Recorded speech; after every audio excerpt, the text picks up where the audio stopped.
Hi, I'm Sarah and I'm back with my design and manufacturing series. And this is episode 5 about planning and manufacturing. So, how it relates to how I forecasted how many I needed to cut and sew, and kind of my timing on things, and just kind of thinking about all the things to make yourself the most efficient when you do things like this. So, I actually had all kinds of little charts that I looked at and kind of compared, and I did do things in the conventional business sense, because so if you have that kind of business sense and you know about all that kind of projections and forecasting, awesome, that is great. So for me, I kind of had to make it practical to how I did things. I wasn't trained in business, so it was very evident to us what worked and what didn't work, and how we could how could we do more without adding more employees, or without having access to more time, right? Because time is our currency as business owners. So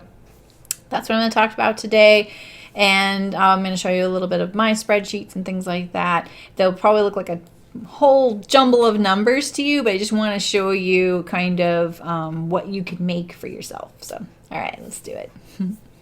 So currently, how are you planning your year? Are you going, all right, I have this show in the fall and the show in the spring. I have this limited edition collaboration with so-and-so.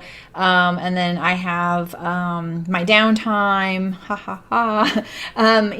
How are you looking at your year, and do you kind of make it concrete? Now, I am a planner by nature, and even still, I feel like there were lots of things that would catch me off guard or take less time or more time than I planned. And some things I found more enjoyable than others, right? I mean, that's just how it is. And I think some of the things that I would do, I would say yes to. Like one time we did a monthly thing for Jimmy Bean's Wool, and we did that like for at least 2 years, maybe more.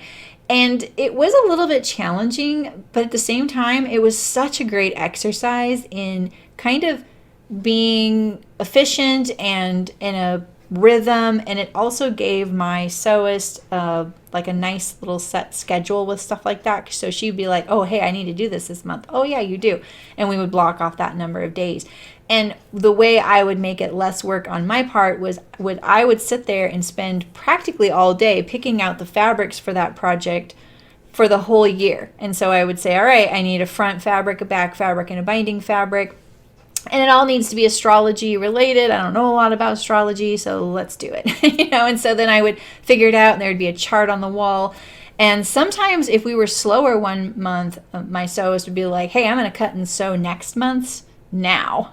And I'd be like, go for it. She was really good at managing her time, and I was really good at managing my expectations. So it was a good partnership for us. So there's those kinds of little projects you have. But what about your day-to-day? Like, that was such a great little side gig we had, and I did it because it was in that paid advertising category we talked about before.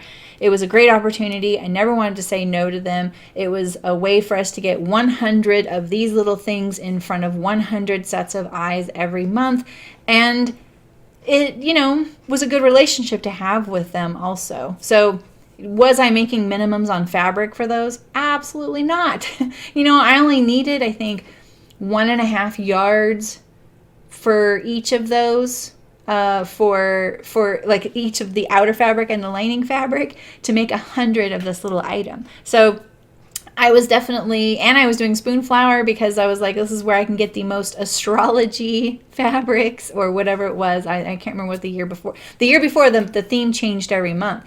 And so I had to work really hard on them. I did that for more than a year, and I had to work hard with them and say, hey, I need more lead time. You need to give me at least a couple months, and I need it by a certain date. And it was a good conversation to have. And they're like, of course you do. Of course you do. We forgot. You need to order the fabric. I said, yeah, I don't have time to get the fabric in. So it was a good conversation to have, and still a good opportunity. And little projects like that also gave me the opportunity to discover things I probably wouldn't have discovered, like maybe a fabric vendor or a finding or something like that I wouldn't have come across, and that kind of would benefit us in another way. So there's good things to that.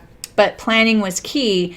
And I had to remind myself, like, okay, Rayanne is tied up for 2.5 days every month just on that. And I have to give her time to do it. I can't make it stressful for her. So you have to kind of build that in. So the way we looked at our season, this is how my year would go. And I'm going to start in the summer because that is, for me, where I felt mentally where my year started sewing wise. So we would cut and sew fall in July and August. Usually at the end of July, we would start sewing for fall.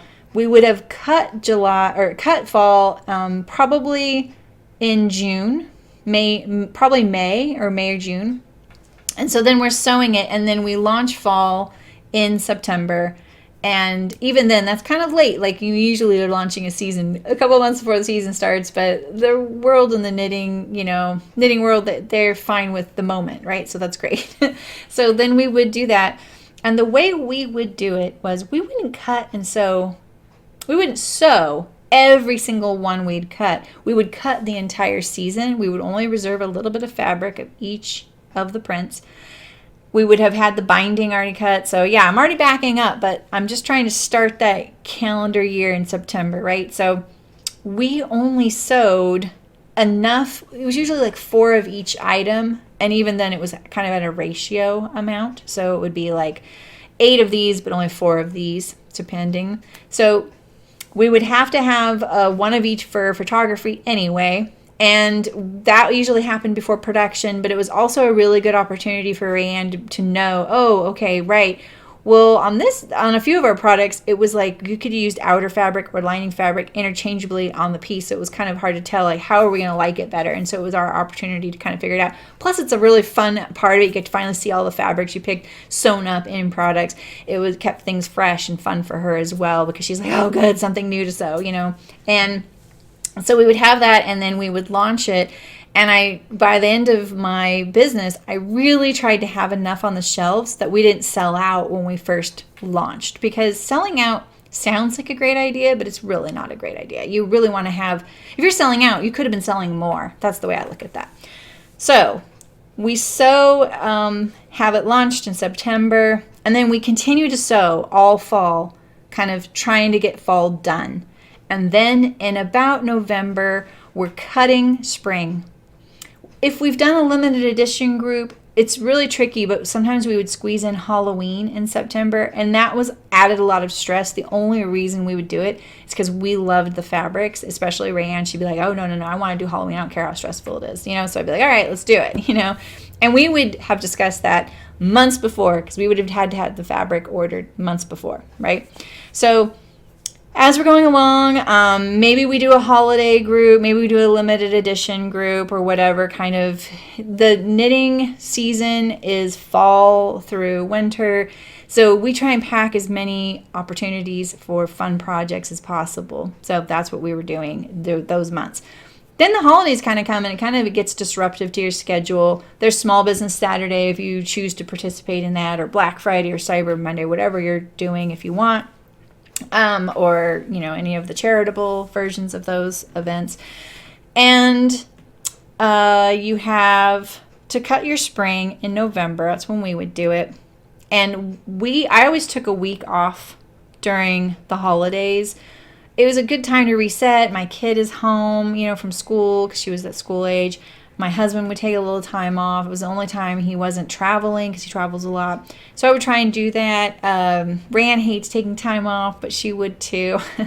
And then we would kind of come back and we would really attack it, because then we had our show season. Our show season started mid-February, and we only did 2 shows. So my season was tiny. You talk to yarn dyers and other folks in this business, they're doing, 10 shows a year. And I only did 2. Maybe I do a small fiber fair in the fall, but that's about it. So I did very minimal shows, and I talked to you about that in the marketing thing about why I do that. So there we are. We're furiously sewing in January and early February, and we're going through the exact same thing we did for fall, like looking at the fabrics, making sure everything's going to work, setting ourselves up.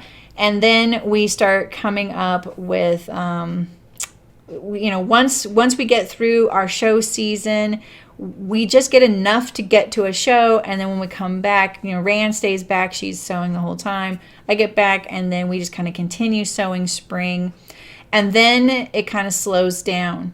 And then we would do our big Harry Potter event, and I would start teasing that in June, and we would sell it mid-July so that people could have it by the end of July, which was theoretically Harry Potter's birthday. So that's how we did it, and then we'd start the cycle over again.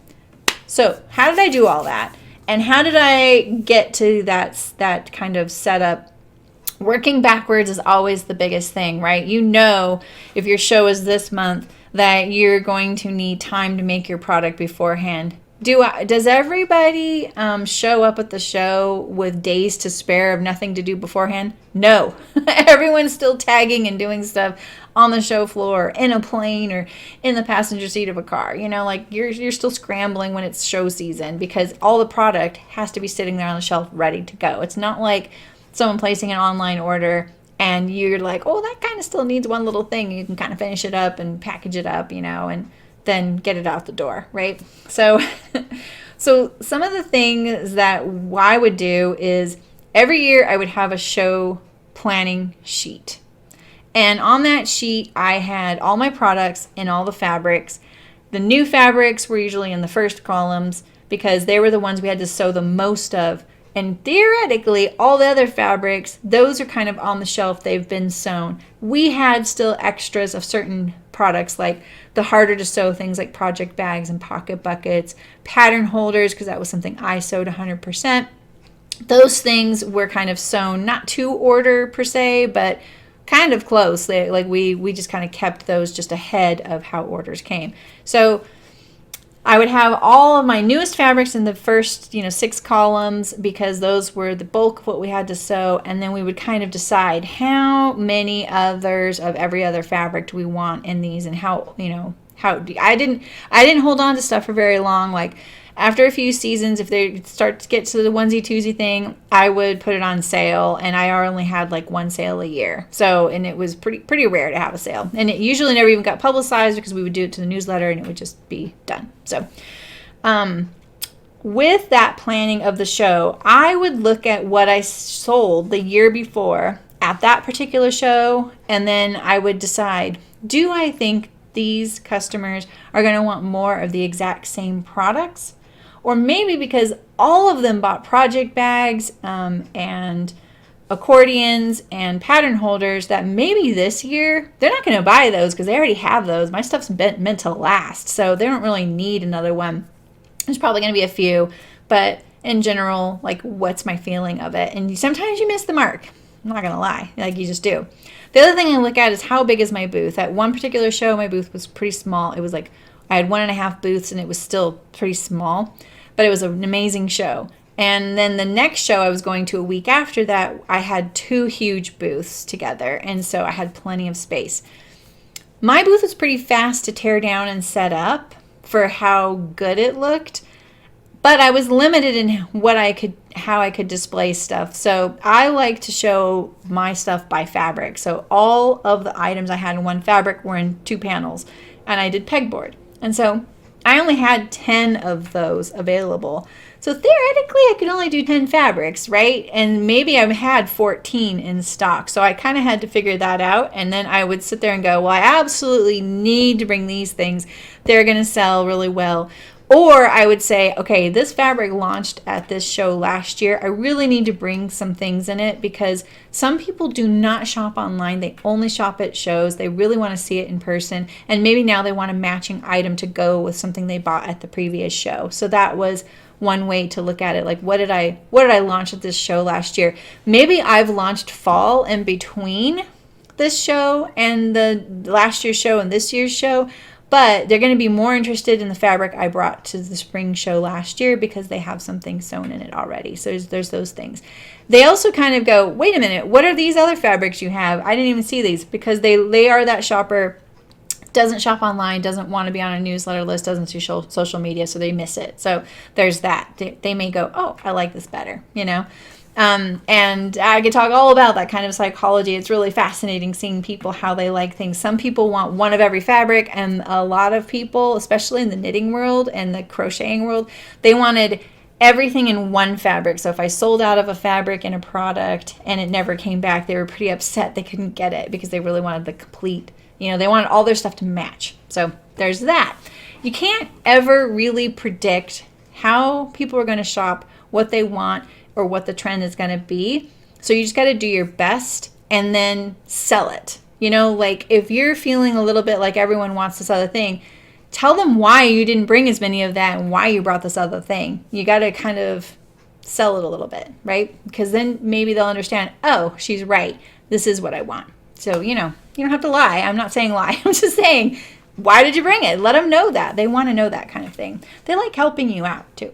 So let's look at a couple of my sheets. It's probably going to be a little mind-boggling to see my chicken scratch, but I want you to see how I do it. All right, so you can see that this was for 2017. I know you probably can't read all this, and yeah, this is very well loved, but what we would do is this would be the fabric going across. So this one had more than 14. I had added one extra column here. And then these were my products right here. And then these were my quantities. And this was 2 sew for shows in 2017. And then all these little things mean stuff here. And I understand what that means, but it's not important. And then I had a total here. So what I would do would be like, okay, these were the fabrics that launched in this season, spring of 2017. And I recognize what these names are. Sloth, that was a really popular one. Meow, Barn Swallow, things like that. So I would put in these numbers and then I would total it up, right? And then I would meet with Rayanne and say, all right, Rayanne, this is how much I have of each of these things. And this is how many weeks. Can we do it? And let's be honest. So that's when we would work backwards and kind of try and figure it out. So I would also have a sheet where I said, what did I sell, at this show? At both these shows, this is what I sold for each of these things. So this is a project box. I sold 36 of them, and this is my little symbol for that. And so I probably downloaded this off of my sales report and then just taped it on here. And then this would kind of guide how I was going to plan for the next time I was there. And I would keep track. So did I want to get the heck out of that show as fast as possible and get on the road and get home? Yes. Was it worth every bit of time I put into it to sit there and take inventory of what I had left? Yes. So if you can, when you pack up your booth, this is my own little personal tip. Don't just throw it all together. Put it back together nicely. If you're not going to another show, you may not even open that till the next time you're at a show, and you'll thank yourself later. It'll make your setup time a lot faster. And take that inventory, because I can't tell you how many times I'd get an order on my way home from one show and I had to drive from Washington to California, and that customer has no idea at a show, and usually I would pull the inventory off of the website. But later years I got more established and more confident, and I was able to keep my website fully open through shows. And I had trained my assistant to ship orders, but occasionally she'd be like, hey, for some reason we don't have this one item in stock. Do you still have one there at the booth? And I would know for sure. And if not, I would say no. And she'd be like, all right, I'm going to cut and sew one. That's where we're at. We don't even have one cut in the bin. I have to cut and sew it. And that would give her that time to kind of do that. So it was kind of one of those things that giving yourself that little gift, taking inventory at the end of the show, really paid for itself. And so when I would come home, then I would be home for one day. I would just switch out all my laundry, pick up all the rest of the stuff she'd sewed in the week I was gone, and then head to the next show. So it was kind of a really tight timeline. They were both worth it to do, but it was also a lot of planning took place. And sometimes and people would also say, hey, I know you're going to that show, but I'm going to the show you're going to afterward. Are you going to have stuff left? And I would purposely not bring everything, because they didn't need to be short shrifted just because I didn't bring enough to that other show, or to their show, because I brought it and sold it at the other show. So one of the ways I got around that was taking orders. And this was hard. I never wanted to say no to people. I'd say, I'm really sorry, I'm out of stock with that, but I could make it and I will ship it for free to you. And they were almost always delighted by that. That was one less thing they had to have in their luggage, and they had something to look forward to when they got home. I was paying for the shipping, and they just liked that kind of one-on-one. And it was also, and I could opportunity to say, hey, do you want to be on our newsletter? And so then they could, they had a good positive shipping experience with me, and they could be on my newsletter list after that. So, and then what if I went to the next show, didn't sell one of those items, and I would just pull it, and then I'd be able to ship it the next day when I got back. So it kind of worked out. All right, so planning-wise, what am I doing with all these numbers, So I'm bringing far more than I'm selling at these shows. I do still sell out on some of these categories, especially of certain products. It doesn't matter how many I bring, I would still sell out of them. And, some of these numbers would definitely not have been very helpful either, but for the most part, they're very, very, very helpful. So on this one, off to the side, I can actually see how much time we allotted. So Rayanne sewed certain things and I sewed the other things. And this was my time right here. I was like, all right, to make, how many of these accordions and DPN cases, I don't see a total here. I allowed myself 1 week to make all those. 1 week to make the amount of pattern holders. Oh, here's my total right here. So it was 80, 40, and 40. So 80 of those in 1 week. Pattern holders, I would make about 130 of those. I see I changed the number later on. That would be about a week. My single cases and interchangeable cases, big ones, I have 85 of those. I think this is about when those launched, and interchangeable needles were really popular. So I said 15 hours for this one, 18 hours for this one, 1 week, and so on. So this is what I would do. I would sit there and figure it out, and then she had all the other items as well. So that was how we would kind of plan the show, divide and conquer, and kind of really be honest about the timing, especially because what am I going to get pulled away on? I had to be really, really honest about it, So this was already all cut, by the way. This was just our sewing time. So that's something to bear in mind. So one of my biggest struggles when I was, manufacturing my own line was having enough product on the shelf, because when that growth started happening and more people started noticing us and wanting to order, and it was out of stock all the time, that's bad. So I know that it seems kind of exciting when things, sell out in 5 minutes or whatever, but the thing is, that means that a ton of people are pretty frustrated that they went there and yet again, there's just not one available and they're ready, and then they might forget about you. It's not like they're focused on what you're doing all the time and if you're updating your website or whatever.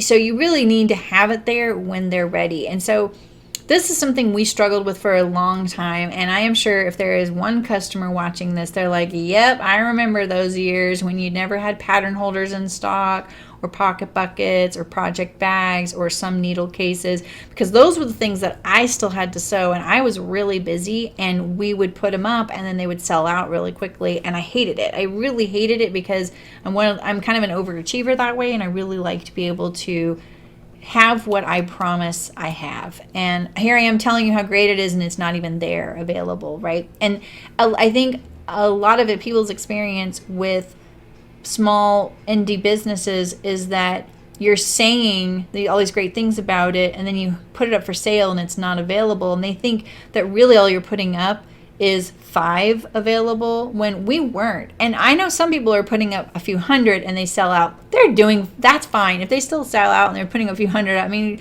there's got to be a limit, right? You can't just like make it infinite. You can't just make it special order either. But we would put up a lot. And so we would put up more than we thought, because our goal always was to have something left in inventory, at least 2, so that it wasn't a 0, because those zeros really haunted us. And so one of the things that we did, and it took me a long time to figure this out, and when I say it, you're going to be like, well, of course. But there was something more subtle about it, and it worked really well for us. And so what I ended up doing was those projects or products that were bottlenecks for us that needed more of my attention than the other things, we ended up sewing those 3/4 of the way. So what I ended up doing was training Rayanne, my sewist, to be able to sew those things. And it's not like she couldn't have sewn them all the way through. She was just really busy sewing thousands of other things. Like, she couldn't do it all, even if she was capable of it. She just didn't have more hours than that in the day. And we sold more of the things that were in a certain price category and less of the things in the other price category. So I would have her focus on those other things that she was super fast at and could do a lot of and could fix her own mistakes on and whatever, right? She was completely self-sufficient, which was great for me.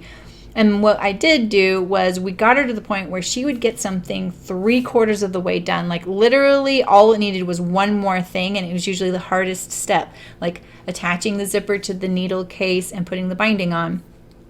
Putting the ends on a project bag with the binding. Same with the pocket bucket. The pattern holders I did all at once, and I got really good at trying to keeping those in stock, but I would have to do 100 at a time. They just sold really well as our #1 product. And so that was one thing that really changed for us the better. Once I could always have everything in stock at all times, I had more sales. You can't sell it if it's not there. So don't listen to that whole trendy thing of it's good to sell out. It means you're popular. No, it means that you don't have anything to sell and you're not going to make money. And I really want you to take away from that, because I remember one show we went to, that one that we had the sewing machines on the sewing floor, and we sewed for everybody, and we made the custom bags and stuff, kind of custom, like a buffet style, where they picked this pocket and this top, and then Rayanne finished it, and we handed it to them. I didn't have a whole lot of inventory because we focused on that so much, but if you saw my booth, it was pathetic at the end of the show. The custom thing was a huge hit, and we did the same amount of sales we would have normally at that show, so we did really good. But my booth was empty. And so people who were like, this is awesome, I love this, they just didn't want to wait. They could see we were really busy. Or maybe they were like, shoot, I'm actually leaving in an hour. My flight's this afternoon. I can't really wait for this. They would buy something off of the shelf, which was great, right? That's what you want. But the thing is, that all was empty by like Saturday afternoon. It was completely empty.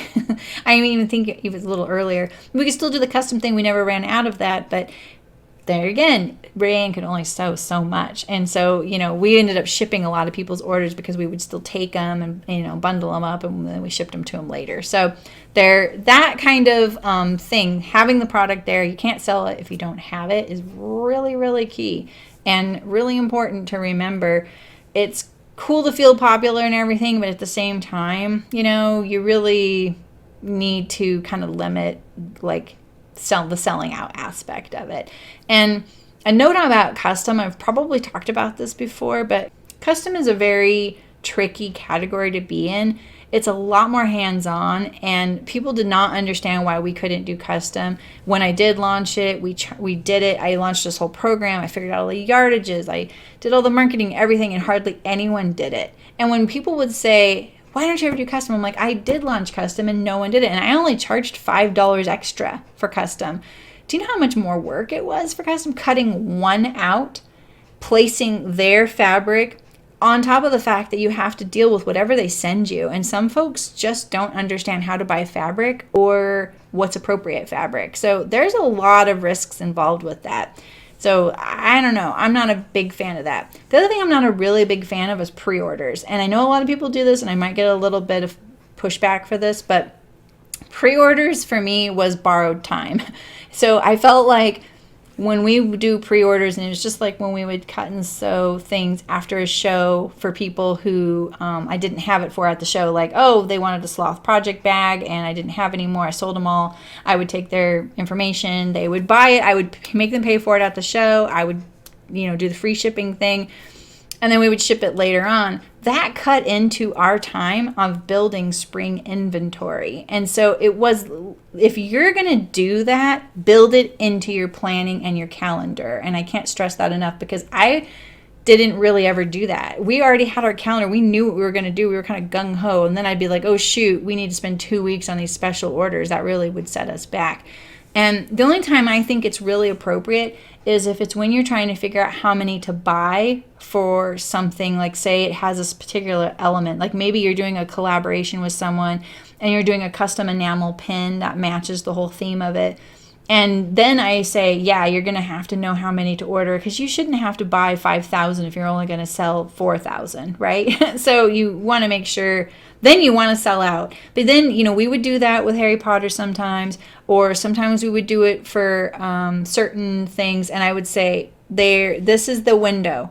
Custom orders end by this date, because we had to get going on cutting and sewing it and get it done so that we get to the next thing on our calendar. So it's okay, like that whole philosophy. I'm a big fan of the philosophy of saying no by saying yes, so it's like, well, I really can't do that for you, but I could do this, or yeah, we could do that, but it has to be this. I think that's a really good way to accommodate you and accommodate them. And I think just trying to be creative about that and explore things that you don't think are possible, because you might be surprised, like, oh, I didn't even think about this aspect of this type of way to do it. This actually does work. Like sewing the things 3/4 of the way.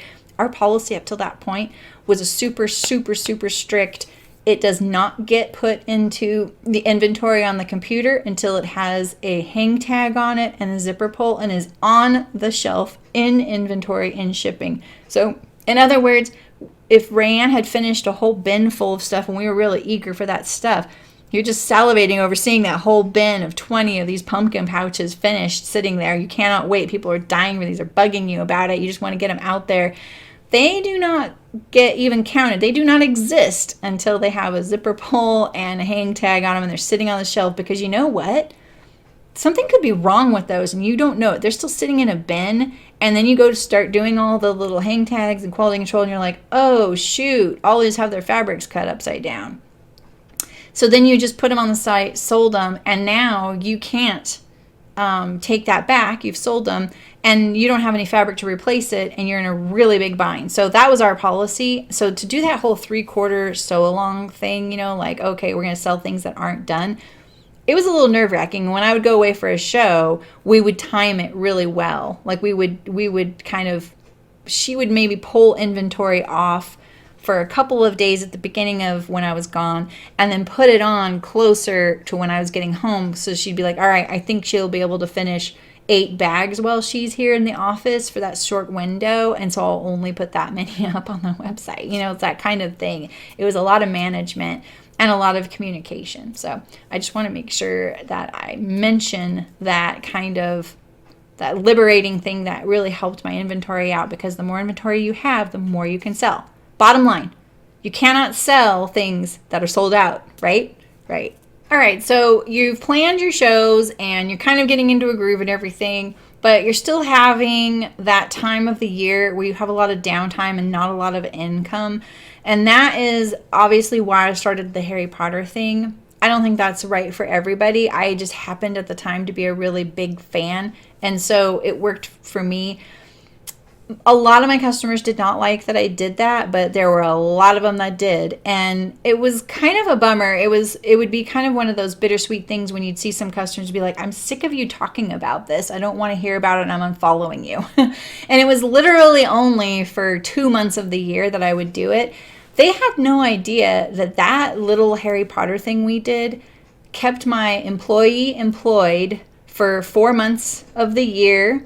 It kept my overhead paid for, my business insurance. It allowed me to stay debt free. It did so many things, and it also was just a nice little outlet. And I think keeping your morale up in your business is really, really important to its longevity. And that would be one of the things that kind of gave us that boost, because it was something completely different than what we were usually sewing and making, and the fabrics were always really different every year. So you might have that kind of pushback if you end up doing something that's kind of out of character for you, but you also might gain a lot of customers as well. So I think that for that, you're just going to have to pick.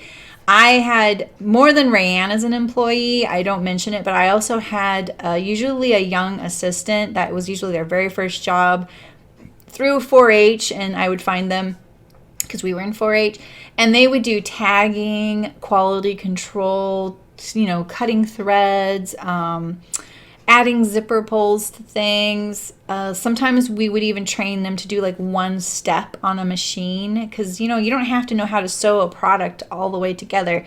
You can train someone to just use the machine as a machine, as a tool, and that's how a lot of sewists in factories learn how to sew. They learn how to sew a step. They don't even know how to sew a garment together. They just know how to do the steps they do. So, and it was a great way to give that kind of skill. And so I wanted to be able to keep them, paid, stuff like that. So that was a really important thing that like grew really fast for me. And it was, a lot of work. I can't stress how much work that was. And I'm going to show you my spreadsheet. It might make you a little nauseated. You can't even see it because the font is so tiny. Oh, this is the small version. I thought this was the one that opened up. There's one that has that opens up. It's twice as wide, but look at how tiny that is. So yes, I made each of these items was each of these lines is one item. 15 of these, 15, 20 small batches. The most we made of anything here, 25 here. And so this is the product. So we made 4 different notions cases. So 100 notions cases there, 45 double doubles, 60 clear wristlets, 80 wallabies, 90 notions wedgies, probably 150 stitch marker pouches, 80 charm keepers, 40 of, I don't remember what that bag was, roll top, 80 sprinters, 30 quickies, which was a brand new needle case that year. We would just cut and sew all that in June and July. It was madness because each of these items was 3 different fabrics. Where there are a few, like village here, village here, village. So the village was in 4, so there was a little bit of crossover. And then look at all of this right here is my yields. So this would say how much zipper I needed. And I had this set up with formulas in it. And it would calculate if I put 25 notions cases there, it would automatically calculate, okay, 25 of these and the zipper takes 0.27 zipper per. So I needed 6 3/4 yards of zipper for this. And then all of those sums got summed up and totaled in another page. And so I would know, do I have enough findings to do this? And am I going to shortchange my fall production? And so this was the only way I could manage this massive undertaking of how we were able to, it was literally, it was almost a miracle how much we were able to do. The photography was completely different. I did it at home and it would take me like 16 hours minimum on one weekend to do, and I would set up because I had all this paraphernalia and props and stuff. So that was a really big thing, and I highly suggest if you want your business to be around the year and you want it to be healthy, coming up with those small little things, whether it's a sale or a limited custom event, or maybe it is a fandom thing, but the fandom thing gets a little dicey. Maybe you're designing your own fabric. Maybe you decide to partner with a few different stores or whatever it is. That was really helpful for us, and that is a big part of the planning process, is making sure you have that income 12 months of the year. Those customers, they meant well. I understood their frustration, but they didn't understand that it was really integral to the health of my business that I did that. And I couldn't have just switched it up. It ended up becoming its own little beast, and people would start saying, oh my gosh, it's almost the Chicken Boots Harry Potter event, I don't think people realized how much of an undertaking it was for us, because there would definitely be some upset people that didn't get what they wanted, even though we were making, hundreds of things, like there was plenty of stuff on the launch time. So, all right. So think about that in your year as well. You can't just force people to buy your product year round if it's out of season, like mine was. Knitting is just not as popular during the summer months. Maybe those really dedicated knitters are knitting all summer. I always did, but not all of them did. And they just want to buy other things, and that's okay. They're allowed to do that. So one of the other things I did, and I didn't do this but once, and it was great when I did it. I was probably going through my mentorship at SPDC. I set up this chart. So this chart, and I put it on the back of my door so I could see it. each one of these colored sections is a year. So this is 2014, 2015, 2016. So this was a 3-year span. And I think I did this partway through 2016. I put this on my door in August because all of this down here is handwritten in. These were how many of each item. So each of these lines is a month: January, February, March, April, and so on, right? Each of these columns is a product, and it is how many I sold in that month. I wanted a monthly thing because I wanted to see, what are people, is there a trend? Are people buying things of these similar things in these similar months, you know? And I did identify some really interesting trends that I'll share with you in just a second. So I had this, and there's some products I didn't do all the time, so you'll see like a whole column where there's nothing here, and it's because we didn't even design the Notions wedgie until 2016, so there was none in that column there. This is the dollar amount that I made. So in 2014, my sales were $52,000 for the year. Then 2015, $81,000. So that's a big jump. I mean, that's, you know, a 50% jump. That's great. That's amazing growth, you guys.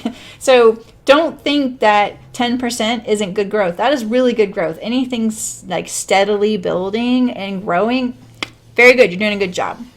So things really started exploding around this time for me. And I think here in this year, it was 161,000. So this was a bit crazy. That doubled that year before. And I think that was the, partly because Harry Potter finally really took off, and I may have done Egg Crate that year, but I don't know. Don't quote me on that. Down here at the bottom are my shows. And so I did the same thing. I would do, you know, my shows in 2014, $12,000, 2015, $19,000, 2016 went down $18,000. I actually figured out why that was, and I think it was because I did one less show. So that was kind of my little projection thing. I did this because people always said you should have a chart on about your business and kind of tracking your growth and everything. And then that way you can kind of see, it motivates you to kind of make a goal for the month. I really didn't think it would, and it did. It kind of subconsciously made me a little bit more like, you know, more transparent on social media, and a little bit more like, hey, this is what we're up to these days, you know, don't forget us, you know, like, and then we'd see a bump in sales or whatever. So one of the trends that I identified by doing this was I started noticing that a lot of people didn't buy bags in the spring months. They really liked needle cases.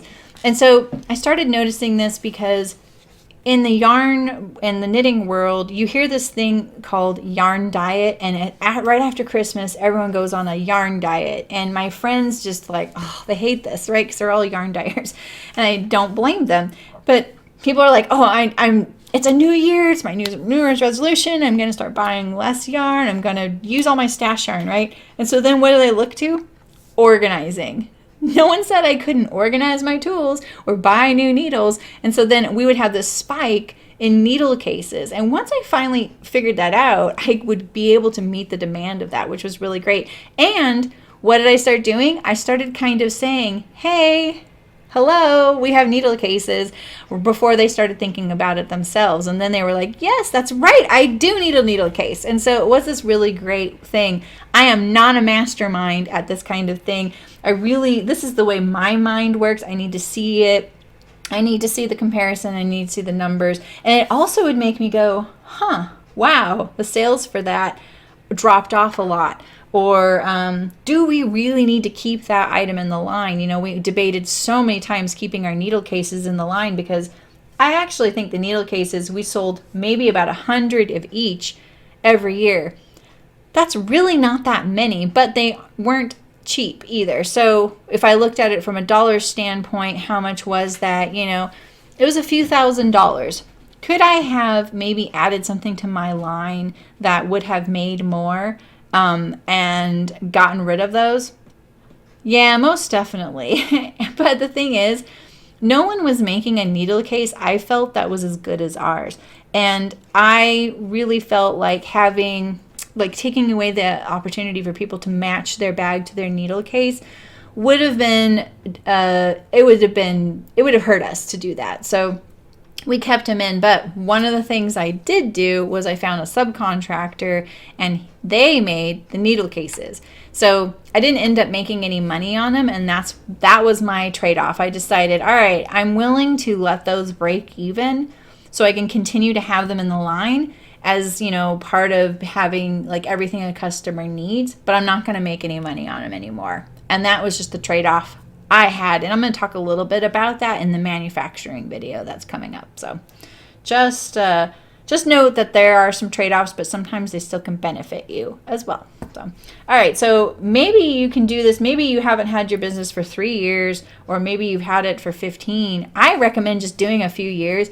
And I have to admit, like, seeing that huge jump there is really weird, and I feel like it really throws this whole thing out of whack, because most of my years before that were at the 52,000. You know, it was probably like 35,000, then it was 45,000, you know, or 40,000, then 45,000. Like, it was kind of growing steadily and small.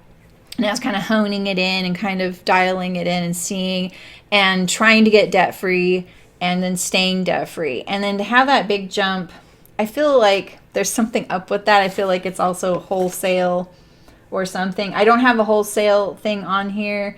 I hardly did any wholesale, but that could have added to it. Not $80,000 in wholesale. It was probably the egg crate thing. So that's my guess of why it kind of jumped like that. And remember, I told you how much I made on these really big years. I did not make a lot of money personally. It just meant my expenses went way up. So yes, do you want that big number? I know you really want that big number, but remember, your expenses go up a lot too. Doesn't mean you're bringing home more. It may mean you get to buy a new mini fridge for your office, though, maybe a new sewing machine, and that's what I would do. I would just buy things to make our work environment great, because then it was a more pleasurable place to be. So, all right, what else? So this is probably a good opportunity also to talk about how if your business is growing really, really, really, really, really, really fast, be careful. It's okay to say no, and it's okay to start going, all right, wait a minute, let's stop here and make sure our prices are okay, because I've actually seen growth kill a business more often than I've seen a business go out of business after being a business for a while. It's very common, unfortunately, and I've seen it even more frequently ever since Etsy was launched, because people become this like overnight sensation, maybe not overnight, but like a few months sensation.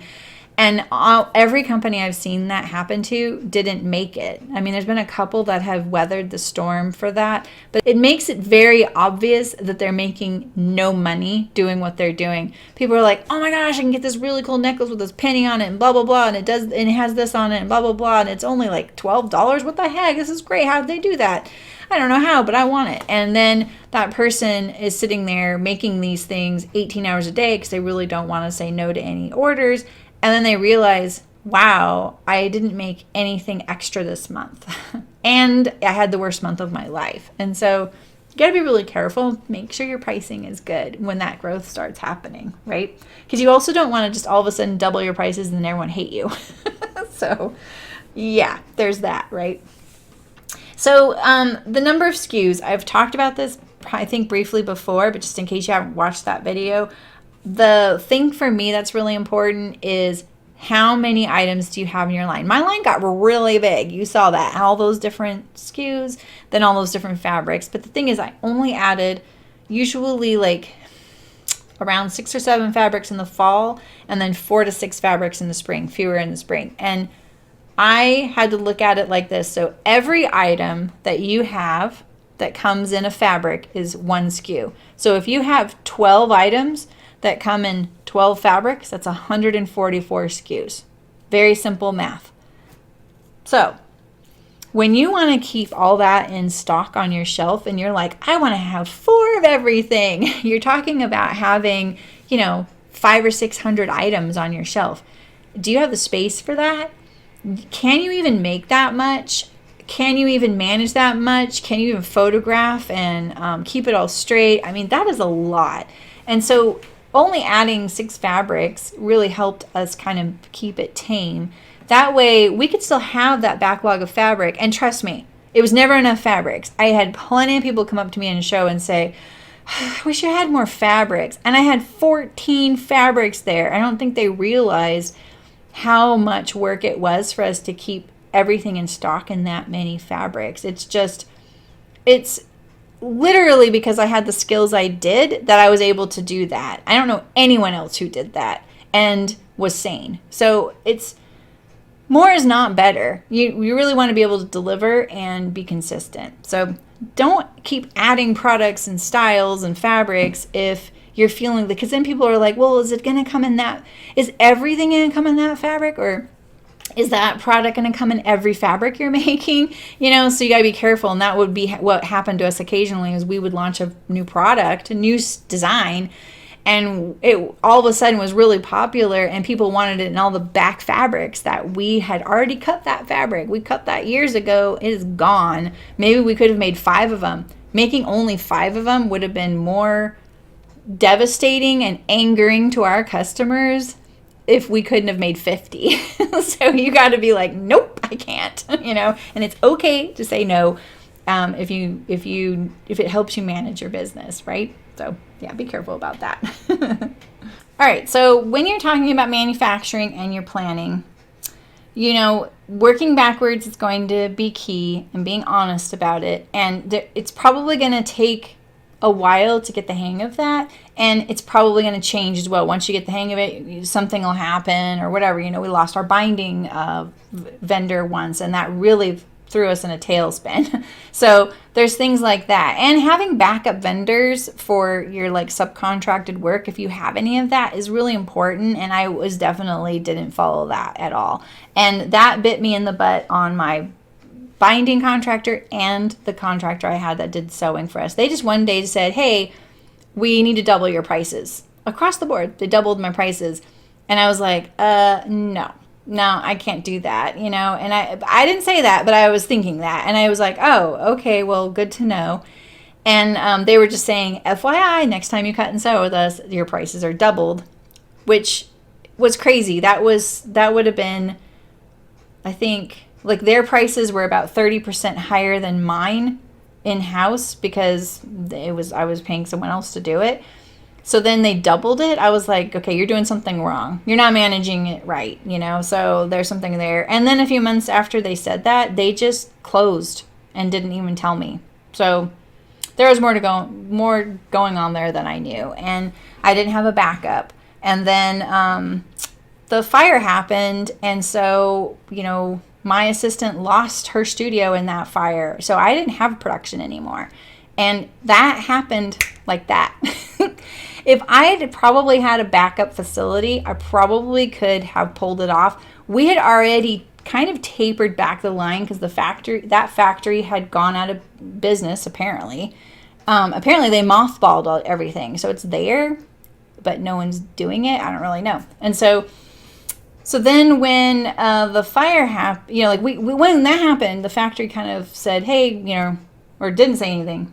So when the factory just closed and we figured it out, it took us a bit to figure it out, we were like, okay, we need to reassess here and kind of make some hard choices. And so we tapered back the line, and we kind of made some smart choices as far as what we were going to cut and sew.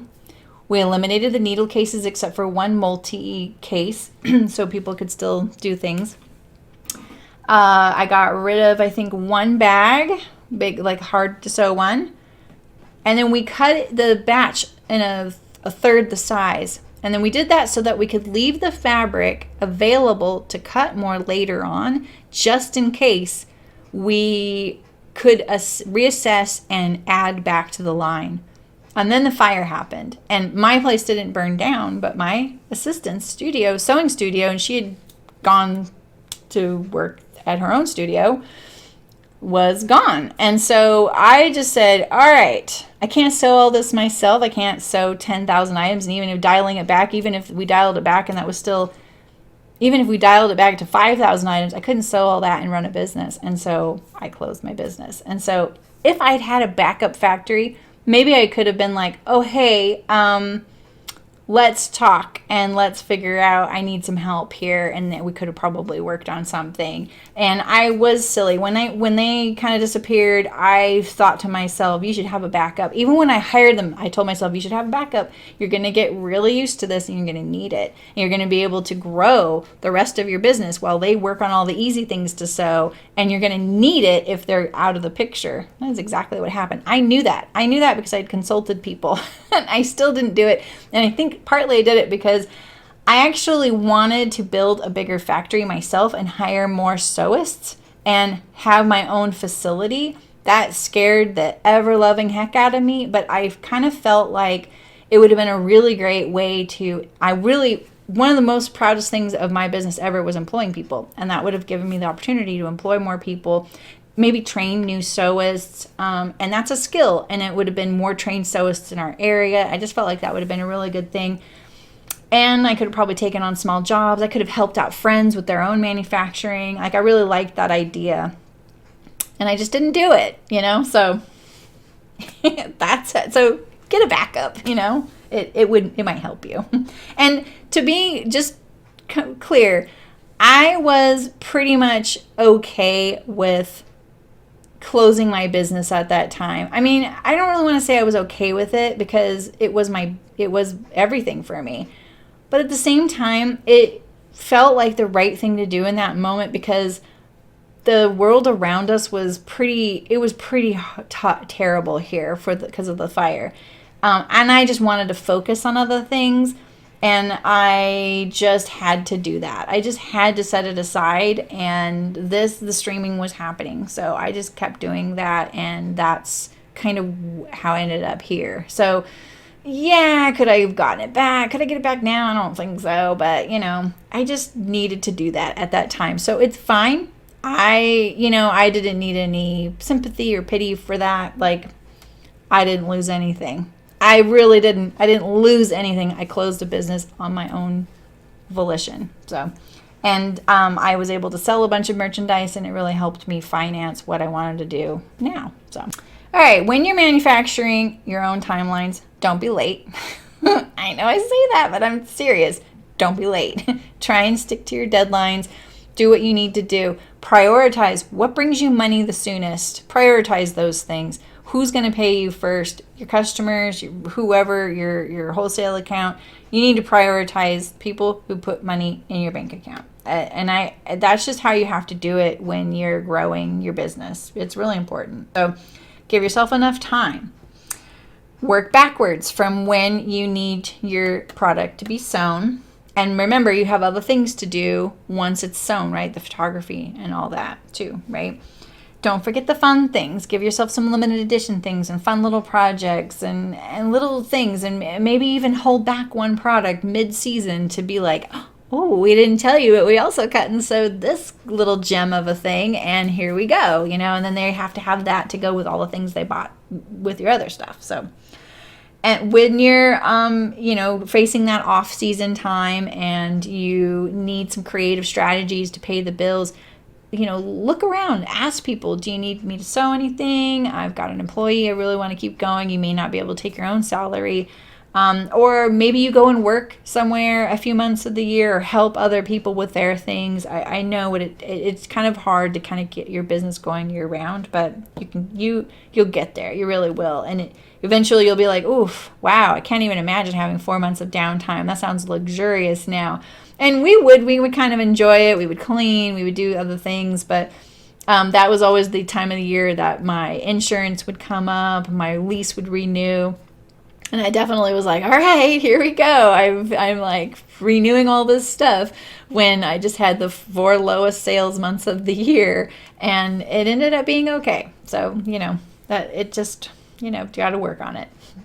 So one of the things that I did when I planned my line was I planned how many I was cutting by ratios. So I kind of knew for every 4 of this item, I sold 2 of this item, something like that. And that would actually break down for every 2 of that, I sold 1 of these. And there were some items where it was like a half, like, oh, for every 2 of those, I sold 1 of these and only a half of 1 of these. I know that sounds weird, but those kinds of ratios are really important because we cut everything at one time. So that dictated how many times I traced it off on what is called a marker. And I'm going to talk about that in the manufacturing process. But that kind of ratio helped me plan my sales, and it also gave me an expectation of my sales. And I always add a little bit for growth, or maybe I would be like, oh, this fabric, I know this fabric's going to do really, really good. I would buy a little extra, and then I would cut and sew more of it.